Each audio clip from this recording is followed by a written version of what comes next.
Hello and welcome to our replay of Developing Effective Airline Pilot Upset Recovery Competency. This is a replay of an event that was held November 16th of last year that lasted several hours. And what we have done is been taking specific speakers and topics from that event, the 2022 UPRT Safety Summit for professional pilots worldwide, and playing specific components, this one on developing effective airline pilot upset recovery competency. Our speakers in this presentation are Captain Brad Bennett and Atika Tsui from Fiji Airways. We're going to go ahead and play this recording. And at the end, Brad Bennett is going to attempt to join us to take your questions. So please let us know where in the world you are logging in from and prepare your questions based on what you're going to listen to. Now, proper upset recovery is basically a backup plan for if the aircraft should leave the normal operating envelope. And we have that a bit today because Captain Bennett is joining us from Cape Town, where they're having some power outages. So we're hoping that all of that comes together at the end of this recording and we'll be able to have him join us to take your answers. But we hope that you enjoy his and Captain Tsui's comments on their experience in training airline professionals in upset recovery. So now, with the introduction of Captain Bennett, we'll start with Paul Ransbury, the CEO of APS. It's my honor and privilege to introduce Captain Brad Bennett with Global Airways based in South Africa, where he's a training captain on the A320. The title of the presentation today is Developing Effective Airline Pilot Upset Recovery Competency. I'd like to talk a little bit about Brad's background. He has 20 plus years of Boeing 737 and Airbus experience on a variety of fleet types. He was an Airbus display pilot for South African Airways and has over 17,000 hours on 65 fleet types.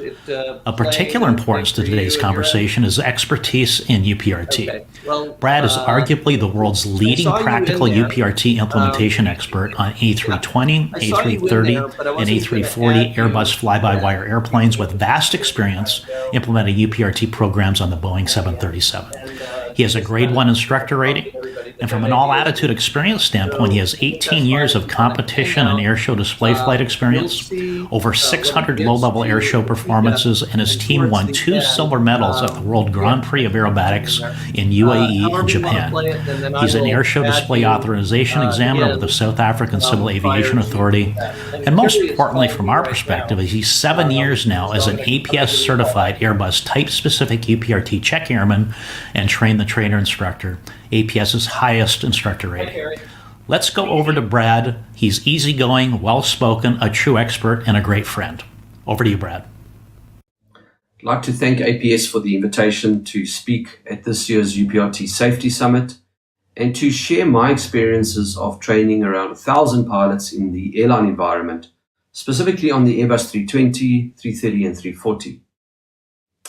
In considering the theme of this year's summit, I'd like to focus on my experience as a UPRT project leader over the past 9 years, whereby we trained instructors, some of whom had little or in some cases no experience in the all-attitude flying environment, and how we transformed that low experience into high aviation safety.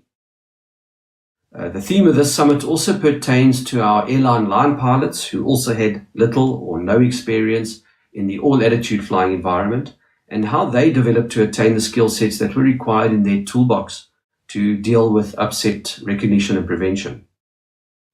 Their skill sets were ultimately tested in real life during a high-altitude severe overspeed event which resulted in an effective stall recovery over the Swiss Alps a few years ago. So a brief description of how South African Airways developed their UPRT training program. In 2012, we had a management team of 4 pilots visit APS in Phoenix to carry out the Train the Trainer course. In 2013, we redeveloped the Train the Trainer course for Airbus specific in conjunction with APS and IDT. More instructors were then trained at APS to form our core group. And in 2013, we rolled out the program to our line crew, From 2013 to 2020, we trained 750 pilots, 12 instructors, and went through 2 cycles of recurrent training. So during this period, we also experimented with the idea of putting a group of non-core instructors through a shortened or abridged training program to teach limited aspects of UPRT. Unfortunately, this proved unsuccessful due to the lack of the time available to train and reinforce proper standardization, and in turn we experienced an unacceptable amount of instructor drift. This in turn reinforced our belief that the time and investment in training instructors is key to a successful UPRT program and must be protected by standardization to avoid negative training. Now, I think we can all agree on the fact that currently the largest threat to aviation remains the loss of control in flight. And this is directly related to pilot training and a degradation in manual handling skills. Effective pilot UPRT is required to mitigate loss of control in flight, and the key to effective UPRT is a properly trained instructor. There's consensus in the industry that special emphasis on instructor training is needed due to the fact, and I'm going to quote the ICAO manual, in UPRT, the safety implications and consequences of applying poor instructional technique or providing misleading information are arguably more significant than in other areas of pilot training. If I can repeat that, the safety implications and the consequences of applying poor instructional technique or providing misleading information are more significant than in other areas of pilot training. Therefore, an essential component to the effective delivery of UPRT is a properly trained and qualified instructor who possesses sound academic and operational knowledge. Now, the problem faced by the aviation industry is a shortage of pilot instructors who have sufficient experience in the all-attitude or aerobatic environments and have developed the required set of skills to deliver effective on-aeroplane and simulator UPRT. Compounding this problem is the fact that, as in aerobatic flying, UPRT lends itself to a higher risk of negative transfer of training due to its dynamic nature, which could be detrimental to air safety. So the question is, are the instructor skill sets required for teaching effective UPRT different from teaching in the normal day-to-day aircraft operating envelope? And can an instructor with low experience in the all-attitude flying environment be trained to the standard required to deliver effective and correct UPRT? The answer is obviously yes, and we proved that. Any instructor who is keen to learn and perhaps even passionate about the subject of teaching UPRT can be trained to become a highly effective instructor in this field. We proved that at SAA by selecting 6 instructors in our core group who specifically had no all-attitude flying experience or instruction experience. Through an on-aircraft training course as provided by our chosen UPRT service providers, namely Aviation Performance Solutions, and a substantial amount of simulator training, we were able to transform these instructors into highly effective UPRT instructors who demonstrated very little instructor drift over the years by sticking religiously to the instructor training notes. Now we have to ask, why is it important that instructors attend an on-aircraft training course, even if they're only going to deliver effective UPRT in a simulator?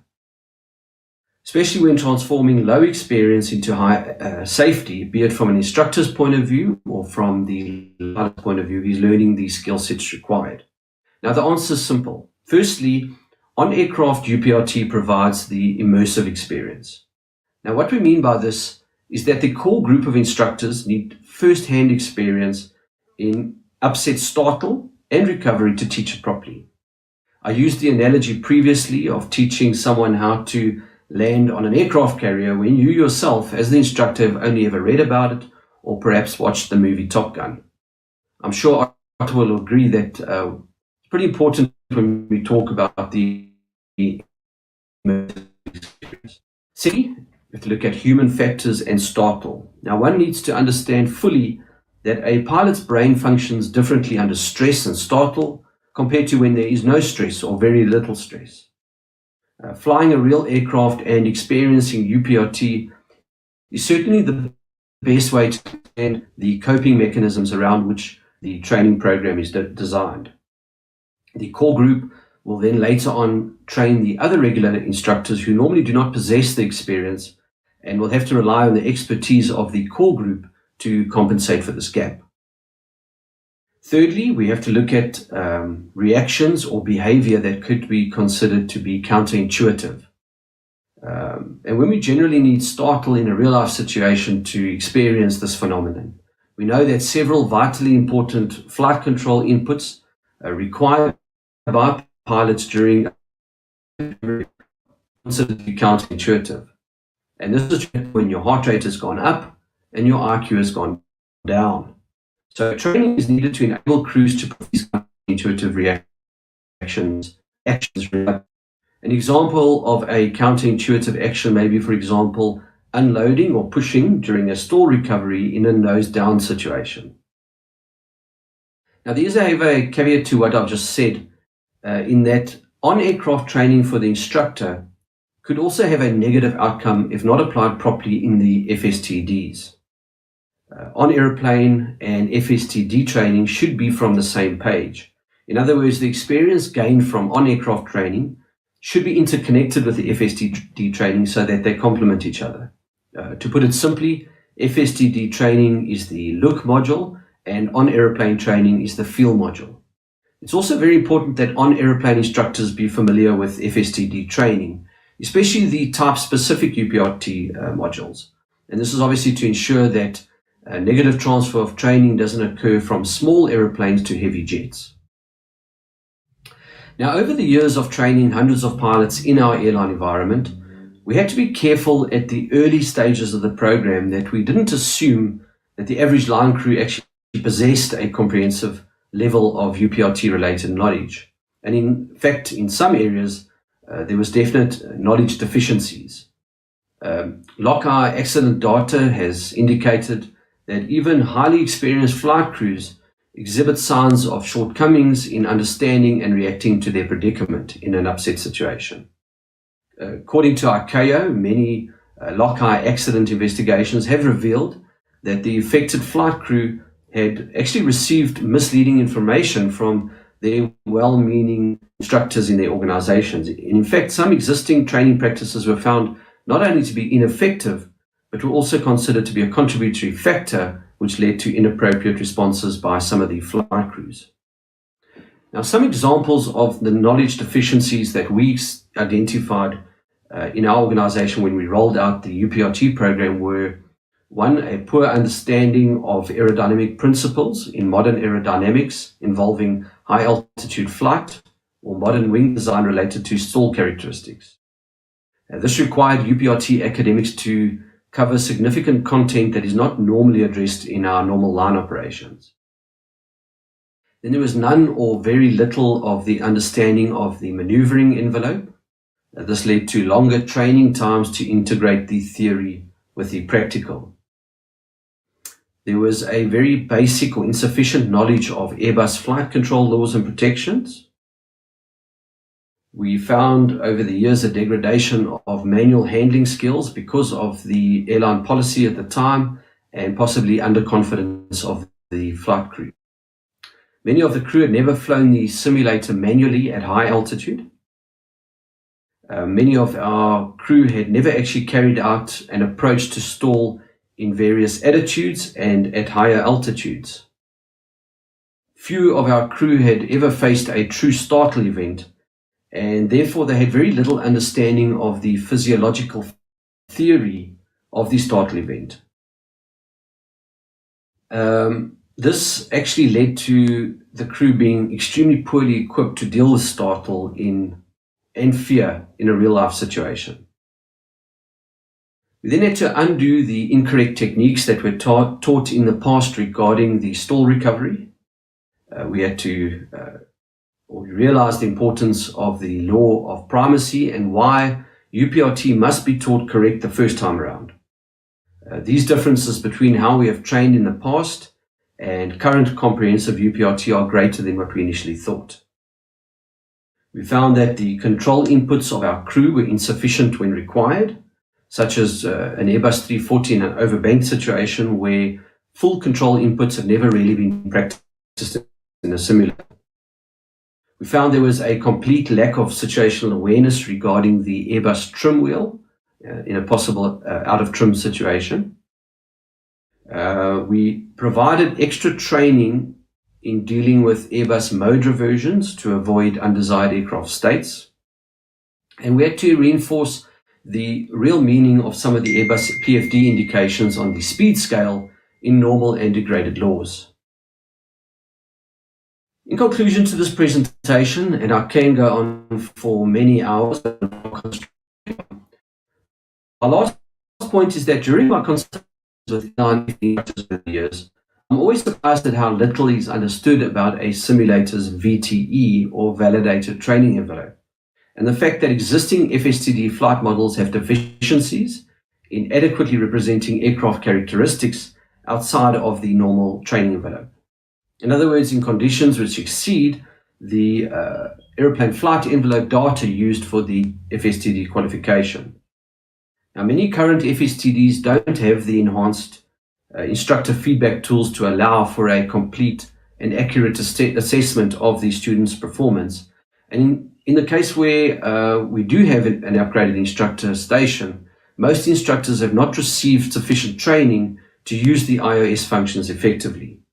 These limitations, if not fully appreciated by the training program designers or instructional staff, can have serious long-term repercussions by which or where flight crews could be left with significant misunderstandings of upset events. In summary, through a well-developed training program that includes a mix of on-aircraft and FSTD training, low experience can be transferred into high aviation safety when it comes to both the instructor and the students. My thanks to the organizers for the invitation to share some of my experience in UPRT training, and I hope you enjoy the rest of the seminar. Thank you. Thank you, Brad. That was a fantastic start to talk over our second speaker. Please do Manager Flight Operations Training with Fiji Airways, and he's going to continue on the same topic that Brad started us off on. Let me talk a little bit about Atika. He started his career in 2002 in domestic flight operations, flying the Britain-Norman Islanders, and then an Embraer EMB 110. He joined Fiji's International Airline, which was then Air Pacific, in 2004, where he was a second officer on the 747. Over the years, he transitioned to the rank of captain and through the aircraft of Boeing 737, 740, A330, and now the A350, which is his current airplane. Atika has about 9,000 hours. In 2017, he began administrative duties at Fiji Airways, where he was the deputy fleet manager for the Boeing fleet. In 2020, he became the deputy manager of flight operations training, now is the manager of flight operations training at Fiji Airways. Atika is a great guy. He's just a peaceful, gentle man that is always fun to listen to. So over to you, Atika. Thanks, Paul. I'm honored to have the opportunity to speak at this UPRT Safety Summit and share a little about our journey into UPRT. Fiji Airways began looking into introducing UPRT into our training program around 2018. It wasn't until 2020 that we really started to think about the safety aspects and enhancements that UPRT would bring. I recall years I spent as a CRM facilitator. There was a slide that we would show identifying loss of control in flight as the leading cause of fatalities in aviation, and through the years it remained at the top spot. So it really made sense to us that to be prepared for this very real threat was to introduce UPRT into our training program. One of the key things when introducing UPRT is selecting the right instructors, which is a fundamental component for any type of training, really, because they are responsible for not only creating the right type of environment that is conducive to learning, but also the correct information is being transferred to the learner. As we all know, the right instructor can change a life, but so can a wrong one. So this was essential when making our decision to integrate UPRT into our training program. So for the selection of our core group of UPRT SME instructors, I took on board Captain Bennett's advice that our instructors needed to have experience in flight and FSTD instructing, have all attitude flying experience, and this is where the on-aircraft training was critical, have multi-crew experience, and an important one for me is just to have the motivation to deliver UPRT correctly and to the expected standard. Personally, I'm convinced that completing on-aircraft training is essential for UPRT instructors, or at least the core group of instructors, to become fully competent and prepared for their role. In order for instructors to effectively translate the training experience into concepts and behaviors that the trainee needs to learn to prevent loss of control in flight, the instructors themselves must undergo training that is immersive and comprehensive. Otherwise, you run the risk of negative training occurring very early on in the program.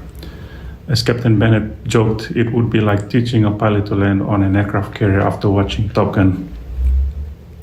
And I'm not just convinced because of what I've read or seen, but because this is the feedback our two instructors have shared with me on their experience when returning from their training and how that translates into training pilots in the FSTD. The unifying response was the ability to have the actual physical sensation of flying the all-attitude maneuvers. When transferring that knowledge and teaching the strategies to our pilots, being able to know exactly what 2.5G feels like and what 0.5G being light in the seat feels like, and as an airline pilot having to experience almost the full operational envelope in the aircraft was absolutely invaluable. This has made them more confident when conducting UPRT, having experienced it in an actual aircraft. And to quote one of my instructors, I would be at a disadvantage teaching UPRT having not done the on-aircraft training, having not experienced the physical and physiological factors involved. And if I could sum that up, without the proper training that they were given, especially the on-aircraft training, they would have lacked the depth in knowledge and experience to effectively teach UPRT strategies. As we talk about negative training, this brings to mind a time when jet upset was a training exercise that was to be covered in one of our recurrent training cycle. There were three of us, all with instructor experience, decided to go to the simulator to see what the iOS panel had to offer in terms of presets and perhaps talk about how we would incorporate this into an upcoming cycling. At the time, I had been in discussions and building my business case to include UPRT into our training program. So I already watched a few videos of Otta discussing UPRT theory and demonstrating the recovery approach, which at the time I could only vaguely recall was something like push, roll, and power. Anyway, we're in there messing around and we decided to select a few maneuver presets and have a go in recovering from it. The first couple of ones were nose high, nose low, then 45-degree bank, but it was until we went beyond the 45-degree bank preset and as we were frozen in that position and ready for the recovery, I remember mentioning that the recovery would be exactly the same. There was a bit of confusion among us as it didn't make sense. We had different views on how the recovery would go. This was when I truly understood how dangerous an upset is and how critical having an effective UPRT program is to help us prepare for such events. Providing incorrect information to address a problem is just as bad, if not worse than not addressing it at all. In the end, we appropriately decided that during upset training, the pilots would only be shown a static view of the aircraft attitudes, but there would not be any recovery attempts until we had an approved UPRT program. Proper instructor training is what builds a solid foundation for a UPRT program. The training that our instructors went through to prepare them was a systematic and phased approach that included on-aircraft training, non-type specific FSTD training, and type specific FSTD training. And these are essential steps during UPRT instructor training to help eliminate negative training, as there are contributing factors that are sometimes not understood by the average pilot, such as the physical and physiological factors, the proper use of the FSTD, etc. There's also a key component of eliminating negative training, which is important, is the audit process that is intended to address instructor drift. With loss of control in flight still being the number one cause of fatality in aviation, it only makes sense that pilots should be trained in UPRT strategies as countermeasures to UAS. To be able to observe a UPRT session conducted by our own instructors is gratifying, but also very comforting, as I know that by doing this, we are enhancing safety by addressing a real and major threat. We are still in the infancy stages of rolling out UPRT at Fiji Airways, but feedback from pilots have been positive and very encouraging, and they have really the training. And I'm sure that they have become a more confident and safer pilot as a result. I thank you all for your time, and again, I am honored to have been given the opportunity to speak to you today.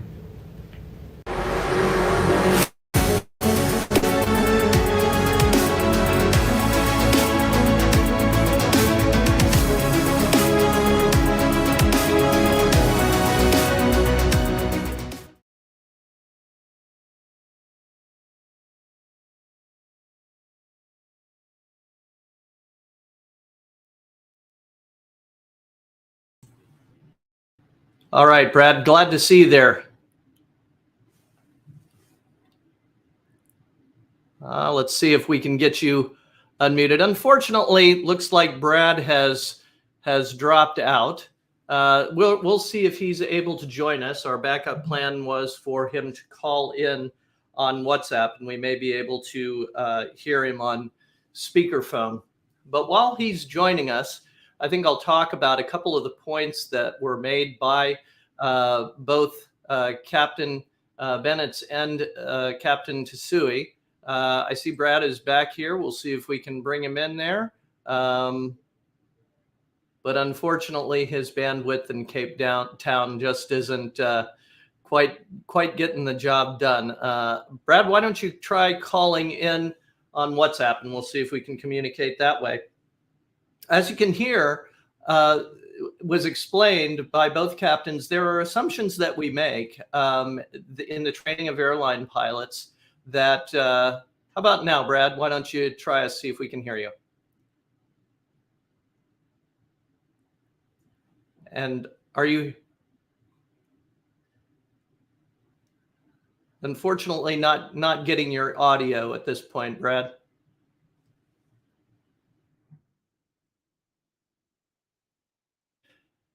As I was saying, historically, a lot of the training of airline pilots has been about normal operations, and a lot of the emergency situations, emergency procedures that can be done in the simulator. Unfortunately, there are many aspects of upset events that involve human factors and go well beyond the capability of the simulator to recreate. We'll try adding Brad in one more time here. How about now, Brad? Are we getting your audio this time? Yeah, I got you loud and clear now. Well, that's at least for now. Can you hear me all right? Yes. Well, thank you very much for joining us with all of the difficulties that you're having getting online there.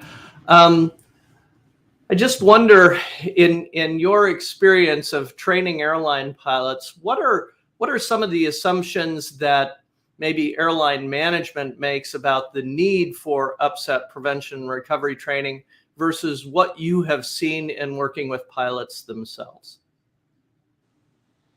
Well, obviously, I think the cost factor is a big issue in training and bringing in new programs into the airline. Can you hear me okay, Randy? I'm having some difficulties on my end, but I hope that the other viewers are able to hear you okay, Brad, so continue. Yeah, so I suppose it's convincing management that there's a lot of effort that's needed in terms of the UPRT program, and that it can't just be a quick fix that's integrated into a busy proficiency check, so to speak. So we dedicated a 4-hour simulator session initially to 2 crew at a time, which is probably too much in terms of cost. We could achieve in 2 to 3 hours, once the instructors had got up to speed, we could achieve the goals that we needed to achieve in a 2 to 3 hour simulator session. But I suppose for the airline management, it would be the cost implications of adding on more training to an already costly and busy training program. For our pilots, after they had done the UPRT for the first time, they said that they couldn't believe they'd flown 20 to 30 years in an airline and never carried out that kind of training. They were hopelessly unprepared and ill-equipped to deal with an upset should it have occurred before having done that training. And they could have gone on for many, many more hours in a simulator session practicing what they had just learned. When it comes to our recurrent training program, they pick it up a lot quicker because they've been taught the correct way the first time. The strategy is an excellent tool that is easy to remember. It's easy to apply. However, it does require that pilots remain converse with how to apply the strategy in different upsets. So although they're familiar with the strategy, it's definitely important that they carry on with the recurrent training program. So it does go a lot quicker the second time around, but even then, the guys pick up so many more things that although we had taught them in the first session, there was quite a lot of information that they had to digest in the initial UPRT program. So very important, I think by the time they get to a third recurrency training program, which is after about 5 to 6 years, then they really get into grips with understanding exactly what's involved in prevention, what's involved in the awareness aspects of preventing a recovery, and then avoidance as well as recovery from an upset. Very good. I had the opportunity, Brad, to speak with Captain Josh Kavalevu from Fiji Airways a couple of nights ago. It's 3:30 in the morning in Fiji, which is why Josh wasn't able to join us today. But he shared a lot of sentiments of their ongoing training with the pilots of Fiji Airways, which kind of emphasized a lot of points that you had made. They had their 2 training captains, one on the Airbus 737 MAX and one on the Airbus A330, A350, had received on-aircraft training with us, which they found really essential in trying to provide the training there. They said that of the 40 pilots that Captain Kavalevu had trained, he hadn't had a negative experience among them. What kind of experience and appreciation have you had from the pilots that you've had delivering this training and seeing some things that maybe was not required by their licensing training?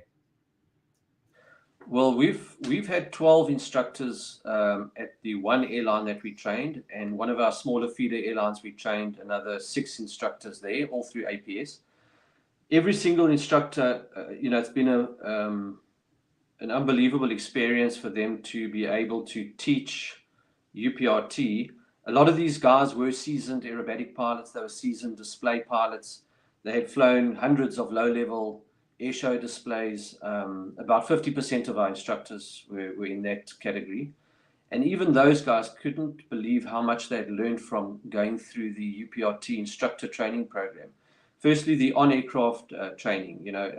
They had flown extras. A lot of them had owned extras before, and they'd come over to Phoenix to fly the extra.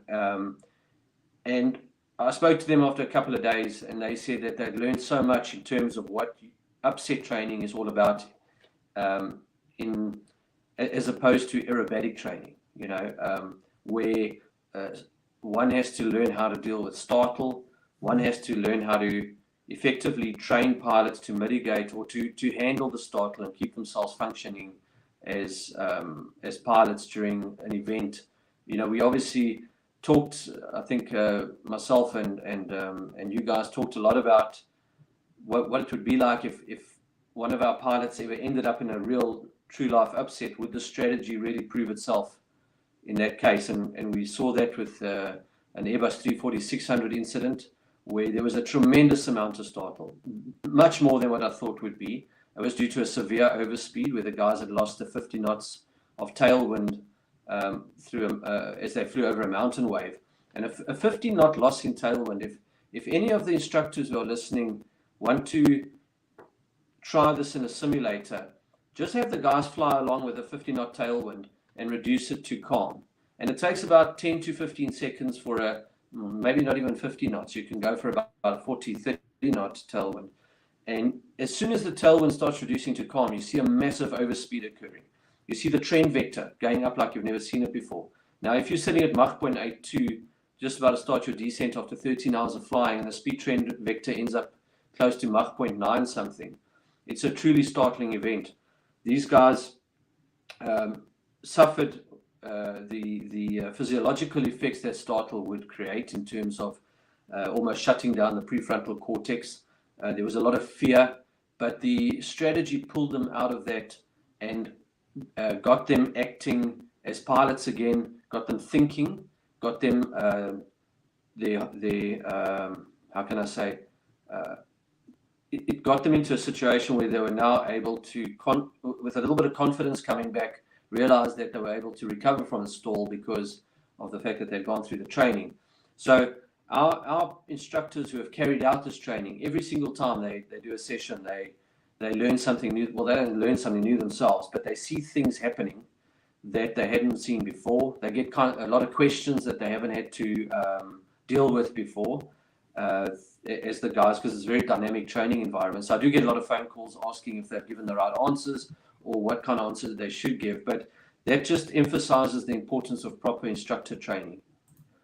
Well, Brad, I can see that BJ Ransbury has joined us this morning, and he was wondering if you wanted to provide folks with an update on a training program that we know that you've been working on for a while on Airbus specific UPRT. Do you want to tell folks a little bit about that project and you know what you're putting together?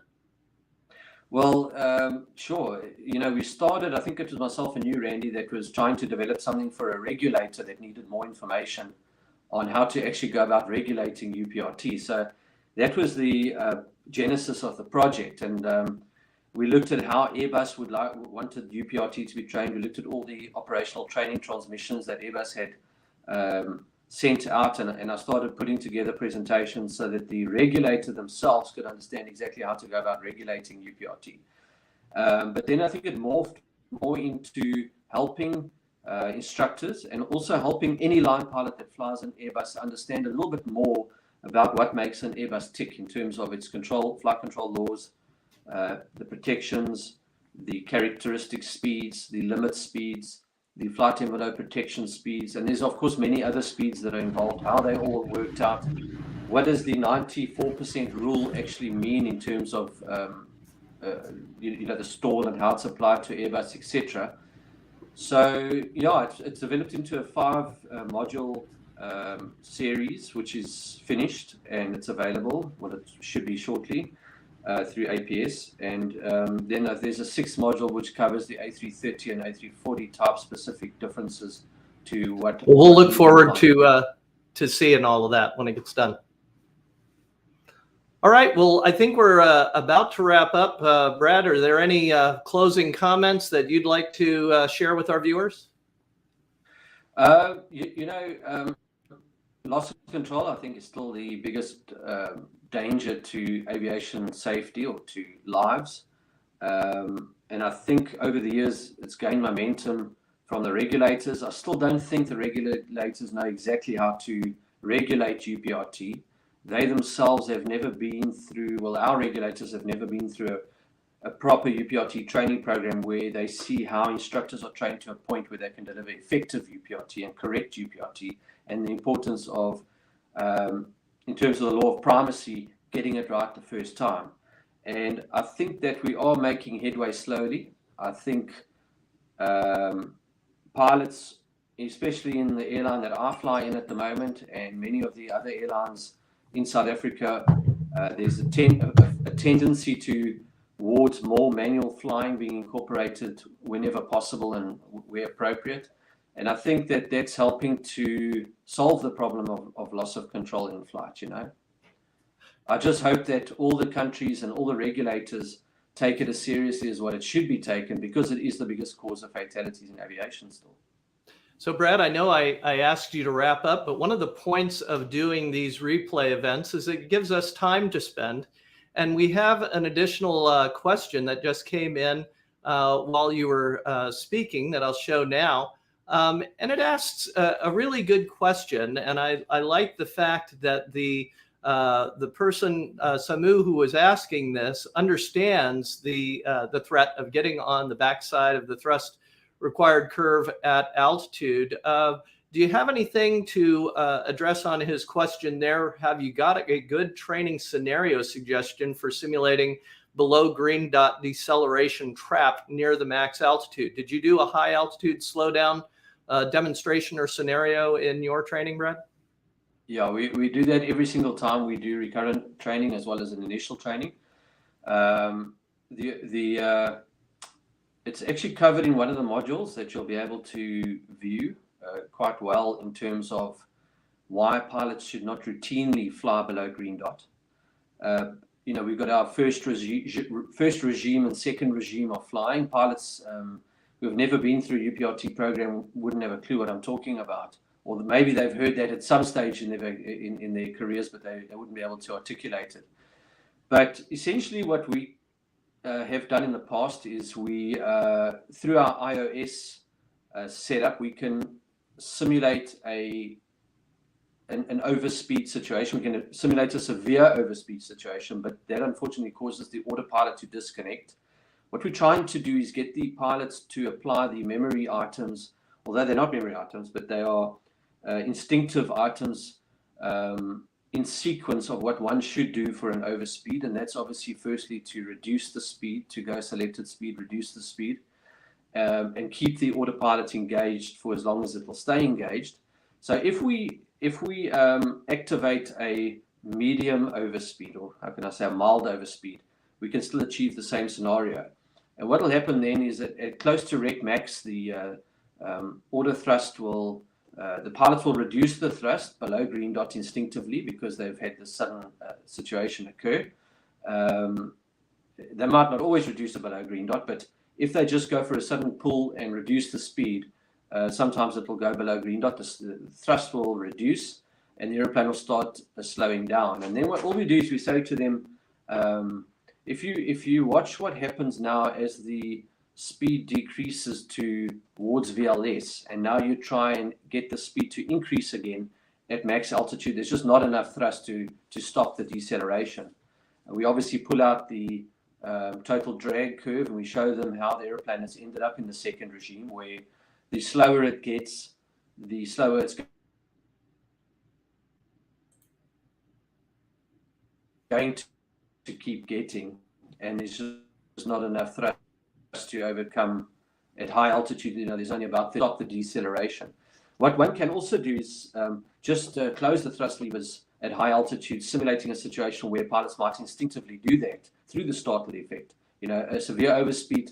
If you give most pilots a severe overspeed, the first thing they'll do is close the thrust levers, although they're not supposed to. It's just an instinctive reaction. So we spend some time trying to teach them that that's what they shouldn't be doing. But when they do that, and you allow the engines to spool down to idle thrust at high altitude, you can then immediately go back to toga thrust. It takes about 15 to 20 seconds to reach toga thrust, but at that stage, the airplane's already entered a high altitude slowdown. And obviously, the only way to recover would be to enter a descent. And we would prefer that to be done on the autopilot using a vertical speed mode as they start the descent, because an open descent would obviously reduce the thrust to idle. One can take the thrust levers and move them to max continuous thrust and then pull for open descent, but the preferred method is obviously a vertical speed. So at high altitude, a vertical speed of over 1,000 feet per minute would probably be required to get the speed to start increasing back to above green dot sufficiently. I hope that answers the question. Well, that's the beauty of having an expert involved with us, Brad. We knew that you'd be able to handle that with your insights and experience.